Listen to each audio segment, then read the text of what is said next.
আমার কালো মণি, আমার 7 রাজার ধন, অনেক সাধনার পর যে তোকে পাওয়া, আজ আজ পৃথিবীতে যাচ্ছি তোর জন্যে পরশ পাথরের হার আনতে। ওই হারটি যদি একবার তোকে পরাতে পারি, তাহলে তুই হবি বিশ্বের সব থেকে সর্বজ্ঞানী পরী। তোকে নিয়ে যে আমার অনেক আশা।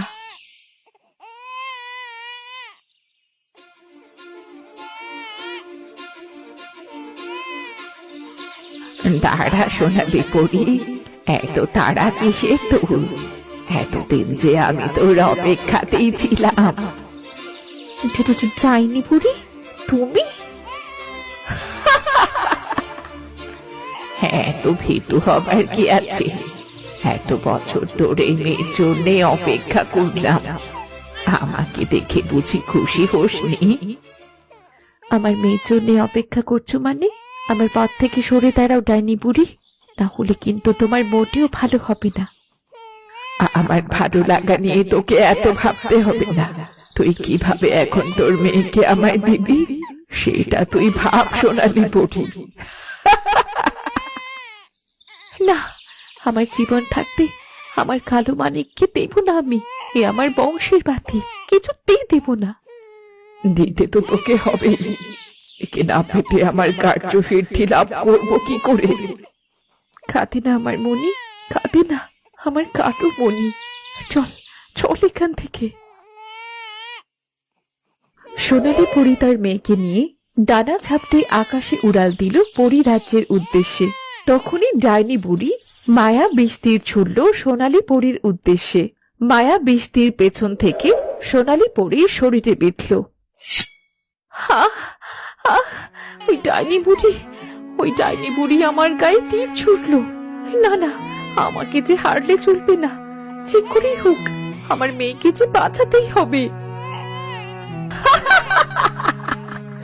দেখি এবার তুই কি করে বাঁচিস। মায়া বিষ তীর ছুড়েছি, ওরই রাজ্যে কিছুতেই আর ফিরতে পারবি না।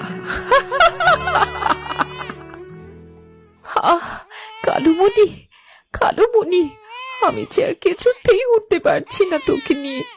আমার শক্তি যে আস্তে আস্তে শেষ হয়ে আসছে। মায়া বিষ তীরের যন্ত্রণায় আমি শেষ হয়ে যাচ্ছি। কি করে সম্ভব এটা? কি করে এখনো উঠছেও? যা যা, এবারের মতো ছেড়ে দিলাম তোকে, পরের বার দেখে নেব। ডাইনি বুড়ির রাগে ক্ষোভে সেখান থেকে চলে গেল। এইদিকে সোনালি পরীর শক্তি ধীরে ধীরে কমে যাওয়ায় সে তার রাজ্যে ফিরতে পারল না। সে তার মেয়েকে নিয়ে আবারও পৃথিবীতে ফিরে এলো।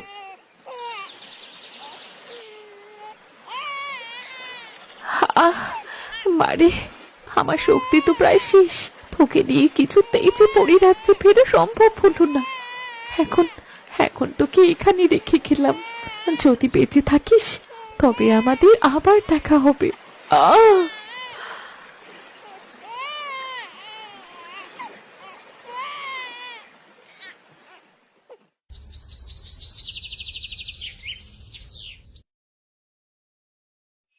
কৈলাসদা, ওই দিকটা এত পাখিদের কিচিরমিচির কেন গো? কি হচ্ছে ওখানে? এখন শেষ বিকেল তো, পাখিরা হয়তো বা তার নিজের ঘরে ফিরছে, তাই এমন কিচিরমিচির শোনা যাচ্ছে। ধুর, কি যে বলো না। আজ 12 বছর ধরে এই জঙ্গলে আসা যাওয়া, কই আগে তো কখনো এমন শুনিনি। একবার যাবে নাকি ওই দিকটায়? তা যেতে যখন চাইছো, চলো একবার দেখে আসি। না হলে তুমি যে মানুষ, দেখা গেল ওই চিন্তায় সারাদিন আর ঘুমালেই না।